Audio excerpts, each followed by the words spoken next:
사랑하는 생명사랑교회 여러분, 전국의 성도 여러분, 지난 일주일 동안 평안하셨습니까? 오늘 예배에 참여하신 여러분 모두를 생명과 평화의 예수 그리스도의 이름으로 환영합니다. 오늘은 부활절 5째 주일입니다. 이번 주 지구를 위한 환경 실천은 어린 생명들을 돌봅시다입니다. 지금 지구에서 벌어지고 있는 전쟁이나 기후위기의 가장 큰 피해자들은 바로 어린 생명들입니다. 우리가 이 아름다운 지구를 우리 어린 생명들에게 정말 살기 좋은 땅으로 그렇게 물려주기 위해서 최선의 노력을 해야 되지 않을까 싶습니다. 이번 주 수요일은 5월 1일입니다. 오전 6시에 월삭 기도회가 있습니다. 새로운 달을 기도로서 열어가는 여러분 되시면 좋겠습니다. 오늘 저녁에 사도신경 공부 모임 진행됩니다. 주제는 거룩한 공교회입니다. 이제 성부, 성자, 성령의 임재를 알리는 세 번의 징홀림과 더불어서 우리 모두 마음을 모아서 영과 진리로 하나님께 예배하겠습니다.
주님의 손에 나의 생명을 맡깁니다. 진리의 하나님이신 주님, 나를 속량하여 주실 줄 믿습니다. 아멘.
여호와는 나의 빛이시오 나의 구원이시니 내가 누구를 두려워하리요. 여호와는 내 생명의 인도이시니 내가 누구를 무서워하리요. 악인들이 내 살을 먹으려고 내게로 왔으나 나의 대적을 나의 원수들이 그 실속하여 넘어졌도다. 군대가 나를 대적하여 진칠지라도 내 마음이 두렵지 아니하며 전쟁이 일어나 나를 정찰할지라도 나는 여전히 현명하리로다. 내가 여호와께 바라는 한 가지 일 그것을 구하리니 곧 내가 내 평생에 여호와의 집에 살면서 여호와의 아름다움을 바라보며 그의 성소를 사모하는 것이라. 여호와께서 환난 날에 나를 그 초막 속에 비밀히 지키시고 그의 장막 은밀한 곳에 나를 숨기시며 높은 바위 위에 두시리로다. 이제 내 머리가 나를 둘러싼 내 원수 위에 들리리니 내가 내 장막에서 즐거운 제사를 드리고 노래하며 여호와를 찬송하리로다. 아멘.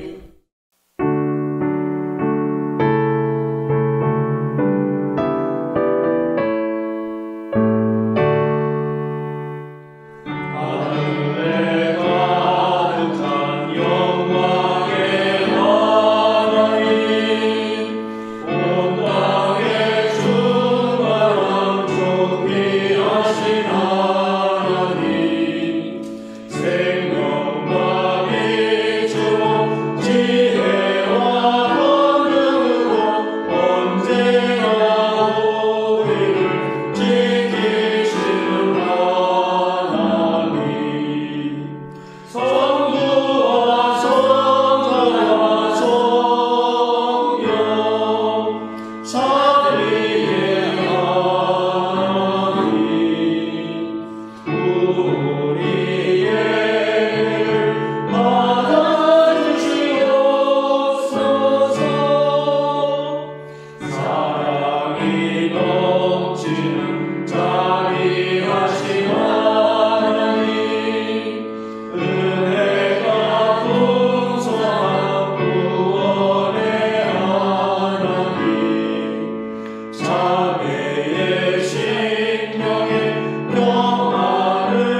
김종순 권사님의 목회 기도가 있겠습니다.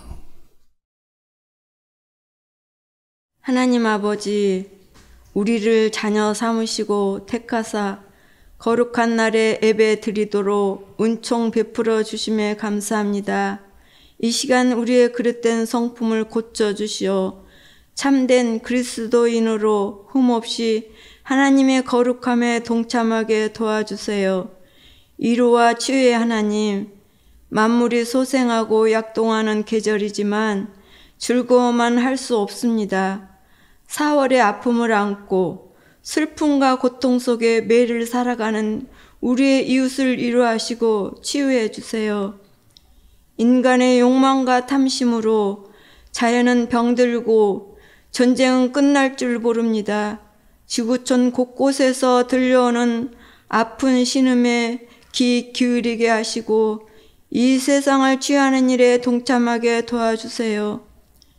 우리를 다스리시는 하나님, 우리나라를 위해 일할 새 일꾼을 우리 손으로 뽑았습니다. 진정 저들이 하나님을 두려워하게 하시고 국민을 섬기는 자가 되게 해주세요. 정의와 평화가 이루어지는 나라가 세워지도록 이들에게 지혜를 주셔서 맡긴 일을 잘 완수하여 모든 나라의 선망이 되는 정의와 평화가 넘치는 나라, 국민이 행복한 나라, 다시는 아픔과 슬픔이 없는 나라가 되게 해주세요. 하나님 나라를 꿈꾸고 이뤄가게 하시는 하나님, 우리 생명사랑교회를 세우시고 한문덕 목사를 보내주셔서 교회가 교회답게, 성도가 성도답게 하나님 나라 비전을 꿈꾸며 이뤄가게 하시니 감사합니다. 우리 모두가 주님의 백성으로서 자부심을 가지고 하나님 나라를 세워가게 하옵소서. 생명사랑교회 사역과 한문덕 목사가 전하는 말씀이 성령 충만, 말씀 충만, 은혜의 샘물로 넘쳐 흘러 사면으로 퍼져나가게 하옵소서. 특별히 온라인 선교가 전 세계로 전파되어 신앙의 새 역사, 새 시대가 열리게 하옵소서. 봉사와 헌신으로 수고하시는 분들과 불출주야 수고하시는 목회자들을 축복해 주시고 우리 자녀들이 마음껏 찬양하며 춤추며 말씀 안에서 꿈꾸며 성장하도록 도와주세요. 하루속히 교육관이 준비되도록 간청하옵나이다. 오늘 하루도 온전히 주님께 맡기며 오직 주님으로만 얻을 수 있는 사랑과 기쁨과 평화 속에서 우리의 영원한 빛 되신 예수 그리스도 이름으로 기도합니다. 아멘.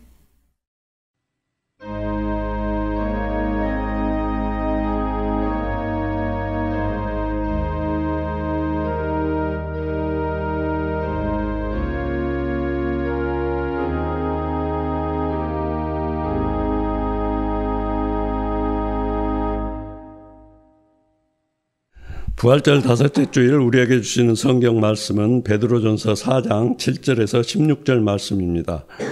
베드로전서 말씀을 한 절씩 교독하시겠습니다. 만물의 마지막이 가까웠습니다. 그러므로 정신을 차리고 삼가 조심하여 기도하십시오. 무엇보다도 먼저 서로 뜨겁게 사랑하십시오. 사랑은 허다한 죄를 덮어줍니다. 불평 없이 서로 따뜻하게 대접하십시오.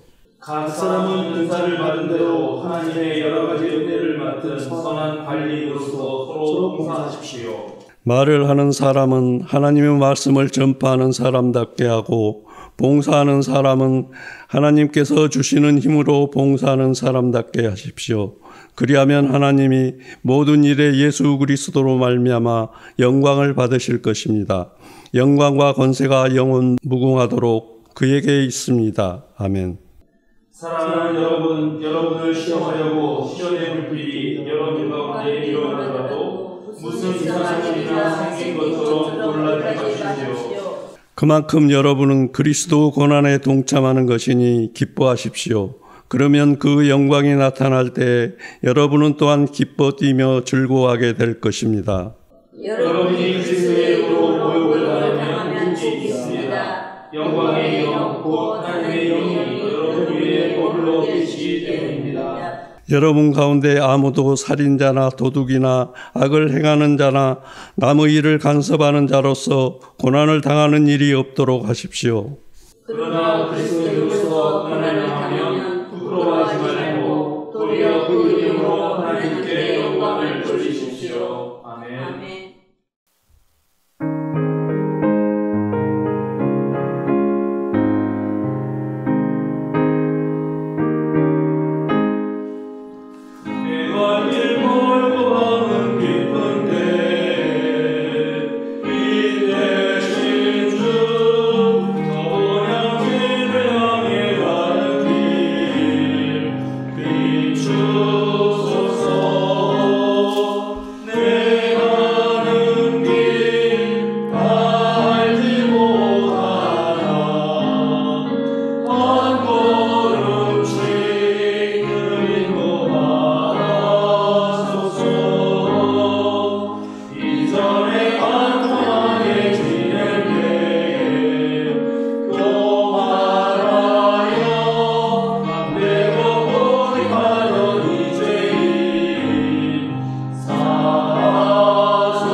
한문동 목사님이 소망의 편지라는 제목으로 말씀 전해 주시겠습니다. 오늘 우리가 함께 읽은 베드로전서는 흔히 소망의 편지라고 불립니다. 왜냐하면 편지를 받는 수신인들이 이방 세계로부터 점점 더 적대와 멸시를 받는 그런 환경에 놓여 있었기 때문입니다. 베드로는 그들에게 이 편지를 씀으로써 삶의 어떤 방향을 제시해주고 희망을 불어넣어 주려고 합니다. 베드로전서의 처음은 이렇게 시작합니다. 예수 그리스도의 사도인 베드로가 본도와 갈라디아와 갑바도기아와 아시아와 비두니아에 흩어져서 사는 나그네들인 택하심을 받은 이들에게 이 편지를 씁니다. 베드로는 당시 소아시아, 오늘날로 말하면 튀르키예 전역에 포진해 있는 이방계 그리스도인들에게 편지를 씁니다. 그러면서 흩어져서 사는 나그네들이라는 표현을 하는데요. 흩어져 사는 나그네라는 표현은 원래 전 세계 각지로 흩어져 사는 그런 디아스포라 유대인을 가리키는 말이었지만 지금 베드로는 이방인 사회에서 사는 그리스도인들을 그렇게 부르고 있습니다. 베드로는 편지를 쓰면서 이들에 대해서 나그네라는 표현을 여러 번 쓰는데 이것은 당시 이방 사회에 살아가는 그리스도인들이 어디에도 뿌리를 내리지 못하고 정처 없이 떠도는 나그네처럼 그렇게 살아가기 때문입니다. 로마 제국이 지배하는 세상에서 따돌림 당하는 그런 사람들이 바로 당시 그리스도인들이었습니다. 위에서 언급한 도시들, 당시 소아시아 지방에 있었던 도시들은 전부 로마 지배 아래에 있었고 또 로마는 철저하게 계급과 신분을 나누고 힘으로 그 도시들을 다스렸습니다. 그런데 그런 곳에서 하나님 나라의 평등을 외치고 상호 존중을 말하고 계급과 신분을 넘어서서 모두가 하나님의 형상이라고 주장하는 사람들은 사회에 혼란을 가져오는 자, 법도를 무시하는 자들로 여겨졌습니다. 로마 제국 도시에서 사는 그리스도인들은 국가 권력자에게 충성하다는 저들의 명령에 대해서 어떻게 행하면 좋을지, 또 노예이면서 그리스도인이 되었는데 주인으로부터 억울한 일을 당하고 역경을 겪을 때 또 어떻게 처신하면 좋은지, 믿는 사람이 믿지 않는 사람들과 결혼했을 때 또는 결혼한 상태에서 한쪽만 신앙을 갖게 되었을 때 생기는 갈등을 어떻게 처리하면 좋을지, 교회 내부의 제도와 또 지도자의 역할을 하는 사람들이 당면하고 있는 유혹과 여러 가지 어려움들을 어떻게 풀어가면 좋을지 참으로 많은 고민들이 있었습니다. 베드로는 바로 이런 상황에 놓여 있는 그리스도인들을 격려하고 또 세상 사람들에게 버림받아서 고난 가운데 처해 있는 것 그 자체가 사실은 하나님께 선택받은 것이다 하는 사실을 말하면서 하나님만 믿고 꾸준히 선을 실천해 나간다면 바로 거기에서 예수 그리스도께서 보여주셨던 참된 믿음과 새로운 희망이 구체적으로 드러날 수 있을 것이라 말합니다. 오늘 우리가 함께 읽은 본문도 바로 그 연장선상에서 이해할 수 있습니다. 베드로는 말합니다. 사랑하는 여러분, 여러분을 시험하려고 시련의 불길이 여러분 가운데 일어나더라도 무슨 이상한 일이나 생긴 것처럼 놀라지 마십시오. 그만큼 여러분은 그리스도의 고난에 동참하는 것이니 기뻐하십시오. 여러분이 그리스도의 이름으로 모욕을 당하면 복이 있습니다. 그리스도인으로서 고난을 당하면 부끄러워하지 말고 도리어 그 이름으로 하나님께 영광을 돌리십시오. 저는 오늘 우리 생명사랑교회가 처한 현실도 이와 비슷하다고 생각합니다. 오늘날 실로 참된 그리스도인으로 살려고 노력하는 사람들, 즉 우리 교회의 이름처럼 오로지 하나님만 경외하는 그 신앙의 토대에서 진정으로 생명을 살리고 사랑을 넘치게 하려는 사람들은 이중에 그런 고난에 처하게 됩니다. 첫째 고난은 돈과 권력을 쟁취하라며 무한 경쟁으로 몰아넣는 지금 이 세상에서 당하는 고난입니다. 능력을 키우고 그 능력으로 경쟁에서 이기고 또 이기면 남 위에 우뚝 서서 제 마음대로 살아가면서 남을 부리는 것이야말로 행복이라고 가르치는 세상에서 이웃을 내 몸처럼 사랑하고 원수를 위해서도 기도하고 또 참고 견디면서 때때로 거저주고 내어주는 그런 사람은 마치 바보 천치 같은 그런 취급을 받기 때문입니다. 둘째 고난은 놀랍게도 같은 그리스도인이라고 자처하는 사람들로부터 옵니다. 너무나 안타까운 현실이지만 언론을 통해서 또는 일반 대중들에게 보이는 주류 교회의 모습은 나사렛 예수의 복음과는 너무나도 멀리 떨어져 있습니다. 이들은 먼저 성서를 문자 그대로 읽으면서 그것에 기반하여 온갖 폭력을 자행합니다. 사회적 소수자와 약자들의 혐오적 발언을 서슴지 않고 이웃 종교들을 무시하고 민족의 화해와 평화를 이루는 노력에 대해서도 빨갱이 몰이를 하는 데다가 너무나 명징한 역사적 사실조차 왜곡합니다. 과학도 모르고 신학도 아닌 창조과학에 경도된 사람들이 진지하게 공부하고 가르치는 교수들을 정죄하고 또 하나님 나라가 온다는 예수님의 복음을 뒤집어서 죽어서 가는 천국만을 앵무새처럼 되풀이합니다. 이웃사랑을 말하고 또 구제와 세상을 위한 봉사도 제법 하지만 가만히 보면 그 모두가 결국 자기들의 존속과 성장, 기득권 유지를 위한 수단에 불과합니다. 정교 분리를 외치면서 세속을 떠나 거룩한 백성이 되라 그렇게 강조하지만 오히려 기득권 정치 세력과 손잡고 세상 사람들보다도 더 세상 욕망에 충실합니다. 그래서 그런 그리스도인들은 사실 건전한 시민 사회로부터 조롱과 비난과 멸시를 당하는데 문제는 이런 교인들이 한국 교회에서 다수를 점하고 있다는 것입니다. 바로 이런 상황에 놓여 있기 때문에 우리는 이중의 어려움과 유혹에 노출됩니다. 때때로 너무나도 약삭빠른 세상 사람들 속에서 정말로 나만 바보가 되는 것 아닌가? 그런 두려움과 불안에 빠질 때도 있고 또 나와는 너무 다른 교인들 사이에서 답답하고 낯설고 외로움을 느끼기까지 하는 것입니다. 또 세상 사람들이 나를 그렇게 왜곡되고 잘못된 신앙을 가진 그런 형태의 교인들하고 분별하지 못하고 똑같은 사람으로 그렇게 취급할 때 느끼는 그런 당혹감도 있습니다. 그러나 가만 생각해 보면 사실 우리도 한때는 세상의 욕망을 쫓던 사람들이었고 아직도 부분적으로는 그런 유혹을 여전히 떨치지 못하고 있습니다. 우리 또한 어린아이와 같은 신앙에 머물러 있던 적도 있습니다. 그러나 우리 생명사랑교회 교인들은 이제 점점 자라났고 이제 우리의 신앙은 젖을 먹어야 하는 유치한 정도에 머물러 있지는 않습니다. 물론 아직도 우리는 더 자라나야 하지만 그래도 무엇이 진정한 예수의 복음인지 또 참된 그리스도 교회의 모습은 어때야 하는지는 분간할 정도가 되었습니다. 베드로전서가 소망의 편지가 되는 이유 중에 하나는 바로 이 편지의 저자가 베드로이고, 아니 설사 베드로가 아니라 하더라도 이 편지의 정신이 베드로의 정신을 이어가기 때문입니다. 왜냐? 베드로의 삶 그 자체가 하나의 희망이었기 때문입니다. 저는 베드로의 편지를 읽을 때마다 이 내면으로부터 아주 깊은 감동이 올라옵니다. 갈릴리 바닷가에서 고기를 잡다가 예수를 따라 나선 그 베드로의 첫 모습을 여러분 떠올려 보시기 바랍니다. 그때 베드로는 일자 무식의 어부에 불과했습니다. 복음서에 나오는 베드로도 한번 여러분 생각해 보시죠.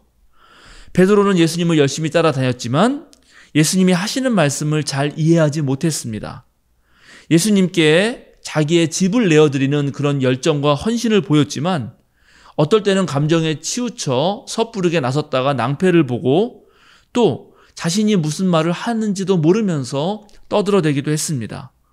여러분도 다 알다시피 무리를 걷는 예수님을 보고 자기도 무리를 걷겠다고 나섰다가 그만 풍랑을 보고 두려워서 물속에 빠진 적도 있고, 예수님께서 산 위에서 얼굴이 해같이 빛나고 그렇게 바뀌자 예수님의 뜻과 반대되게 여기에 초막셋을 짓자고 여기서 정말 영원히 주님과 함께하는 게 좋겠다고 말한 사람도 바로 베드로입니다. 십자가의 길을 가겠다고 하는 예수님의 멱살을 붙들고 싸우면서 말렸던 사람, 그 사람도 베드로고, 그러다가 사탄아 뒤로 물러가라, 그렇게 예수님으로부터 혼나기도 했죠. 꾸짖음을 당하기도 했습니다.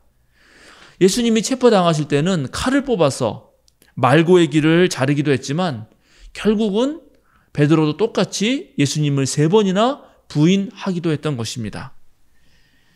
이런 베드로였습니다. 그런데 그런 베드로가 당대 철학자들과 맞서서 토론했던 지성인 바울과 같은 그런 비슷한 논조에 지금 설교 편지를 쓰고 있습니다. 여러분 사도행전을 한번 읽어보시죠. 거기에는 베드로의 엄청난 활약과 담대하고 용기 있는 설교, 그리고 그가 하나님의 능력에 힘입어서 행했던 놀라운 기적들이 담겨 있습니다. 베드로는 예수님을 만나서 정말 지독한 훈련 끝에 이제 실력자로 급부상했던 것입니다. 예수님은 시몬에게 흔들리지 않는 믿음의 반석이라는 뜻의 베드로라는 이름을 지어주셨지만 원래 시몬은 사실 예수님을 따라다니는 내내 늘 흔들렸던 인물이었습니다. 그랬던 시몬이 베드로가 되어서 예수님이 돌아가시고 나서 처음 교회의 우두머리가 되고 최고 지도자로 우뚝 서는 것입니다. 그래서 저는 베드로의 편지를 눈물로 읽지 않을 수가 없는 것입니다. 베드로는 아마도 문맹이었을 확률이 매우 높습니다. 글자 하나 모르던 베드로가 이렇게 놀라운 편지를 지금 쓰고 있는 것입니다. 베드로가 이렇게 변한 것은 바로 자신의 부족함을 잘 알고 비록 실수를 하더라도 앞장서서 도전하고 또 배우는 것에 게으르지 않았기 때문입니다. 지금 우리가 세상으로부터 그리고 아직도 유아 단계에 머물러 있는 다른 그리스도인들로부터 이중의 어려움을 겪는다 해도 우리는 베드로처럼 더더욱 열심히 배우고 또 하나님께서 우리에게 맡겨주신 그런 일들을 해야 할 위치에 있습니다. 세상보다 못난 교회에서 상처받고 너무나도 크게 실망해서 그리스도인이면서도 교회에 나가지 않는 200만이 넘는 가난한 교인들이 있습니다. 또 무한 경쟁의 틈바구니 속에서 시들시들 시들어가는 사람들이 있습니다. 연일 계속해서 뉴스에 나오지만 전 세계를 강타하고 있는 기후재앙 한복판에서 하루아침에 모든 것을 빼앗겨버린 사람들도 있습니다. 우리나라도 결코 안전하지 못하고 올 여름이 되면 훨씬 더 더워지고 또 어느 때보다 더 많은 물난리를 겪을 것이라고 하는 예고 앞에 우리는 놓여 있습니다. 지금 한국의 모든 경제 지표는 바닥을 치고 있고, 그래서 지난 4월 22일 영국의 일간지 파이낸셜 타임즈가 한국의 경제 기적이 끝났는가라는 기사까지 내기도 했습니다. 지금 우리는 이런 상황 앞에서 해야 할 일들이 있는 것입니다. 나그네는 미래를 향해서 또는 가고자 하는 목적지를 향해서 길을 떠난 사람들을 가리킵니다. 그래서 신앙의 나그네들인 우리들은 본향인 하나님 나라를 향하여 길을 내는 사람으로 부름받은 사람들입니다. 따라서 우리는 비록 고난의 한복판에 있다 하더라도 우리가 해야 할 일을 해야 합니다. 그래서 베드로 사도가 오늘 우리에게도 이렇게 말씀하고 계신 것입니다. 만물의 마지막이 가까이 왔습니다. 그러므로 정신을 차리고 삼가 조심하여 기도하십시오. 무엇보다도 먼저 서로 뜨겁게 사랑하십시오. 사랑은 허다한 죄를 덮습니다. 불평 없이 서로 따뜻하게 대접하십시오. 각 사람은 은사를 받은 대로 하나님의 여러 가지 은혜를 맡은 선한 관리인으로서 서로 봉사하십시오. 말을 하는 사람은 하나님의 말씀을 전파하는 사람답게 하고, 봉사하는 사람은 하나님께서 주시는 힘으로 봉사하는 사람답게 하십시오. 정말 오늘날 시대에 우리는 정신을 차리고 모든 일을 신중하게 처리하면서 주님과 늘 가까이 하면서 의논해야 합니다. 신앙의 동지들끼리는 무엇보다 서로 뜨겁게 사랑해야 합니다. 허다한 잘못을 하는 우리들인 것을 알지 않습니까?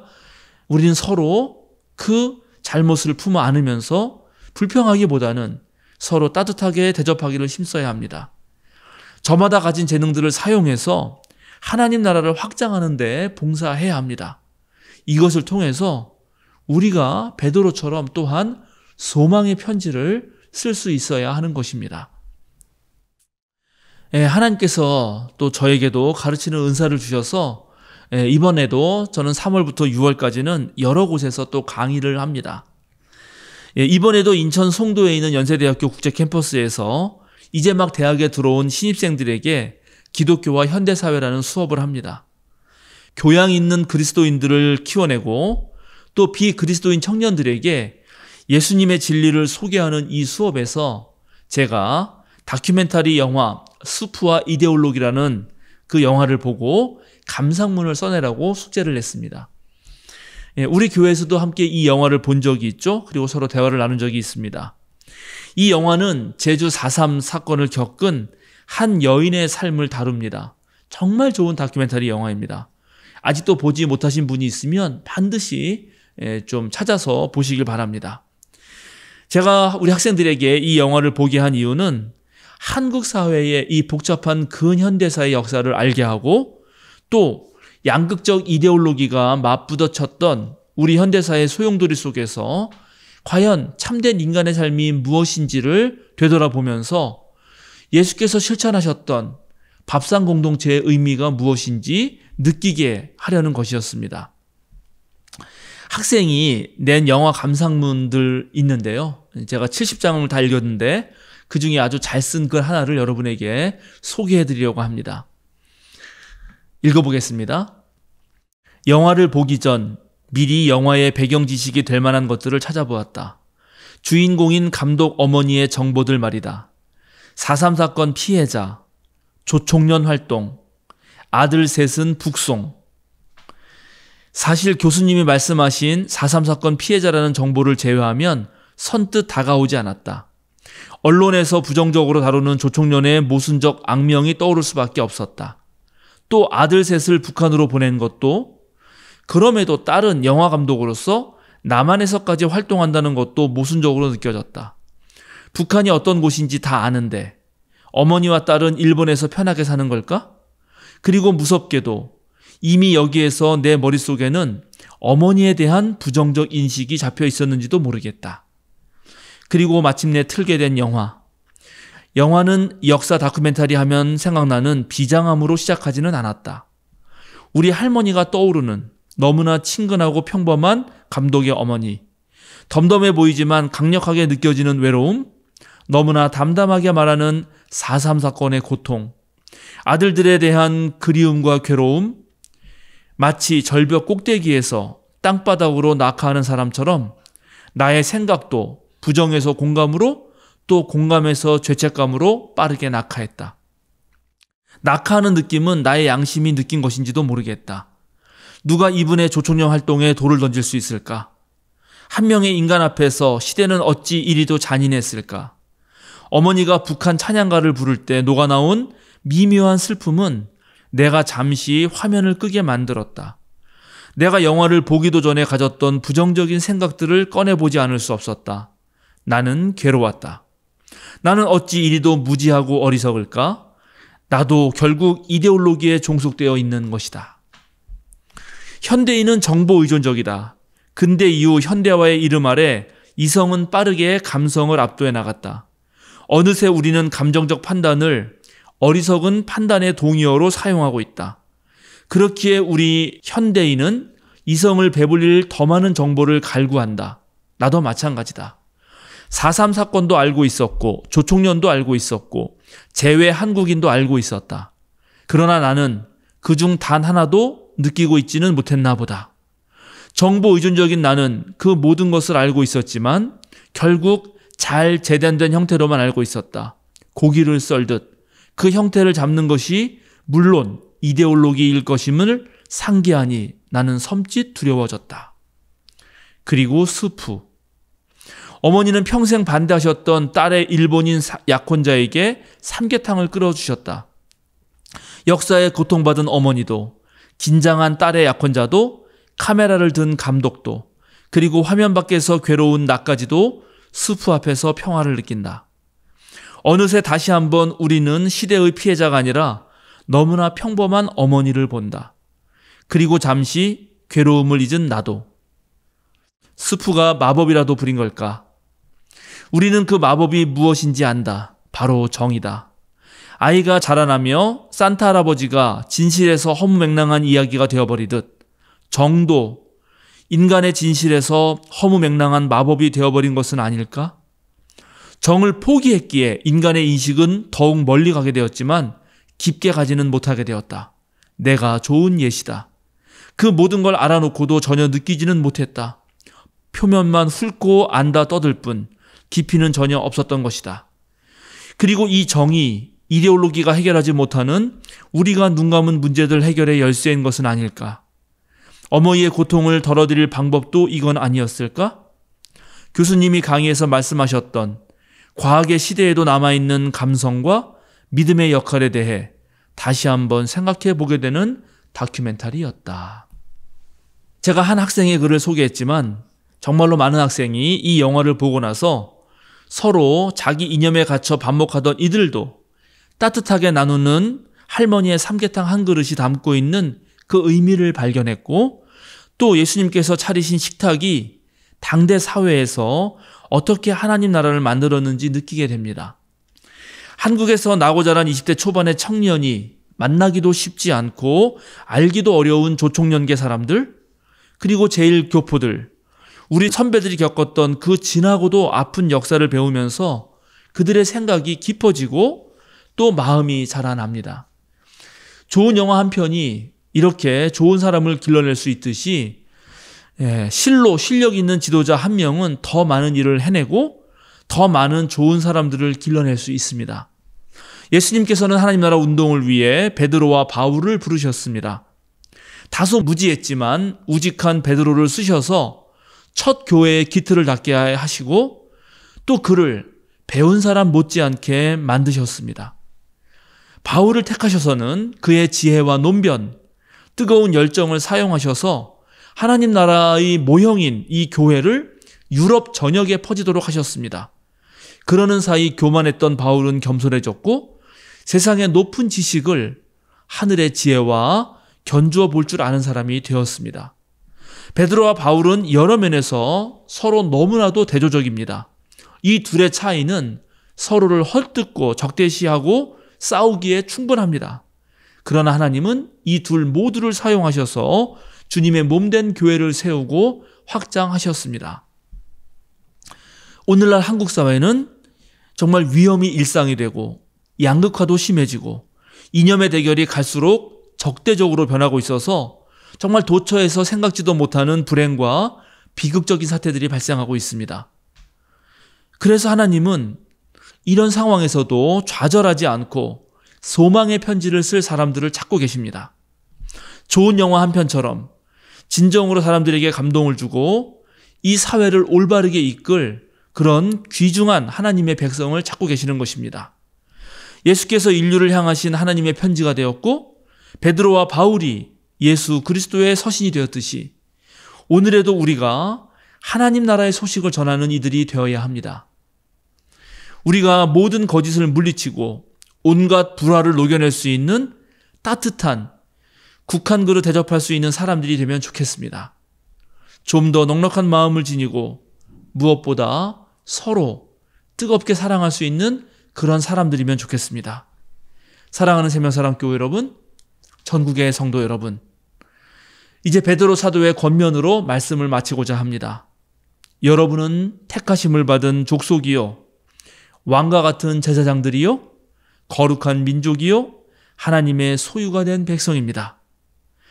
이제 여러분 세상으로 나가셔서 모든 사람들에게, 특별히 좌절과 절망 가운데 있는 사람들에게 소망의 편지가 되어 주십시오. 함께 기도하겠습니다. 사랑의 하나님, 오늘날도 세상 모든 피조물은 구원을 갈망합니다. 속수무책의 세상에서 힘겨워하는 이들은 여전히 주님 사랑에 목말라 합니다. 그곳에 우리를 보내주소서. 우리가 소망의 편지가 되게 하소서. 깊고 넓은 인생의 바다에서 모진 풍랑에 지친 사람들에게 산같이 온순하고 달같이 따뜻하고 태양같이 밝고 빛나는 위로를 건네는 사람이 되게 하소서. 파도처럼 밀려오는 소음의 물결 속에서도, 깊은 안개 자욱한 답답한 세상 속에서도 굳건한 믿음으로 예수님 닮아 더 깊이 사랑하는 사람 되게 하소서. 그 사랑 속에서 더 풍성한 생명을 누리는 우리가 되게 하여 주소서. 예수 그리스도의 이름으로 기도드립니다. 아멘.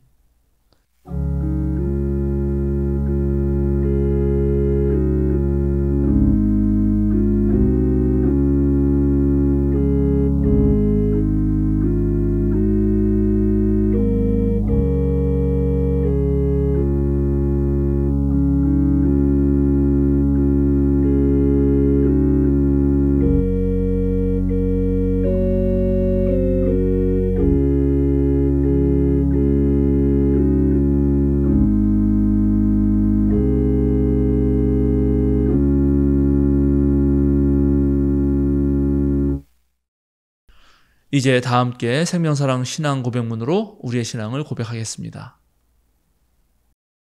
우리의 궁극적 의미이신 하나님은 세상을 사랑으로 품으시고 따스함으로 다독이시며 모든 생명을 창조하시는 근원입니다. 참 인간으로 하나님과 일치를 이루신 예수님은 흔들림 없는 사랑의 나라를 꿈꾸게 하시고 그 꿈을 지금 여기에서 누릴 수 있게 하시는 희망이며 우리가 이루어갈 구원의 기준입니다. 모든 생명을 사랑으로 충만케 하시는 성령님은 우리의 삶과 역사를 진리로 이끌어 주시고 우리를 깨우셔서 선한 뜻을 따르게 하십니다. 삼위일체 하나님을 만난 우리는 서로의 다름을 인정하고 약한 이들의 아픔에 민감하게 반응하며 그들과 함께 하겠습니다. 우리는 아름답고 선한 것에 주목하고 하나님의 창조 세계를 지키며 생명을 살리는 삶을 살겠습니다. 우리는 세상의 욕망에 휘둘리지 않고 하나님 나라의 가치인 생명, 평화, 정의에 따라 살 것을 다짐합니다. 우리는 하나님, 예수님, 성령님께서 참 그리스도인으로 살아가려는 우리와 항상 함께 해주심을 믿습니다. 아멘. 오늘은 4월 마지막 주일입니다. 하나님께 감사하는 기도를 드리겠습니다. 자비하신 하나님, 부활절 5째 주일을 보냅니다. 4월을 다 보내고 계절의 여왕 5월을 기다립니다. 도처의 만발한 꽃들을 보며 주님 사랑을 떠올리게 하시고 푸르른 봄 사이로 불어오는 하늘 바람을 쐬게 하소서. 폭포수처럼 부어지는 주님의 은혜에 감사하며 오늘 주님께 드린 예물을 가지고 왔습니다. 우리가 땀 흘려 일한 것을 정성 모아 주님께 드립니다. 기쁘게 받아주소서. 드리는 손길을 기억하여 주시고 우리는 주님께 드리며 감사한 마음이 가득 차게 하소서. 주님께 드리는 예물이 우리가 사는 세상이 좀 더 많은 이들에게 안전하고 행복한 세상이 되는 데 쓰이게 하소서. 물질을 드림으로써 더 큰 자유를 누리게 하시고 우리가 빵만으로 사는 것이 아니라는 사실을 기억하게 하소서. 모든 것이 주님으로부터 온 것임을 늘 마음에 새기게 하셔서 언제나 넉넉히 베푸는 손길이 되게 하소서. 우리들의 실수에 눈감아 주시며 언제나 크신 은총을 베푸시는 예수 그리스도의 이름으로 기도드립니다. 아멘. 다 함께 보낸 찬송 242장 황무지가 장미꽃 같이 부르시겠습니다.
사랑하는 세명사랑교회 여러분, 전국의 성도 여러분, 오늘도 어깨를 쭉 펴고 똑바로 서십시오.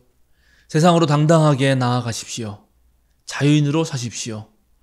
저와 여러분들은 하나님께서 세상에 보내시는 소망의 편지입니다. 이제 굳센 믿음을 가지고 서로 뜨겁게 사랑하셔서 삶으로 복음의 소식을 전하는 사람 되십시오. 함께 축도하겠습니다. 부활하신 우리 주님께서 여러분을 부르셔서 무지에서 지식으로, 어둠에서 빛으로, 죽음에서 생명으로, 불행에서 평안으로, 오류에서 진리로, 죄에서 승리로 옮기셨습니다. 이제는 창조주 하나님의 무한하시는 종과 우리 주 예수 그리스도의 깊은 사랑과 거룩한 성령의 사귐이 따뜻한 마음으로 모두를 품으려고 늘 애쓰는 생명사랑 가족들에게, 지금 우리와 함께 예배하고 선교하는 전국의 모든 성도들에게 지금부터 영원토록 함께 하시기를 주님의 이름으로 간절히 축원합니다. 아멘.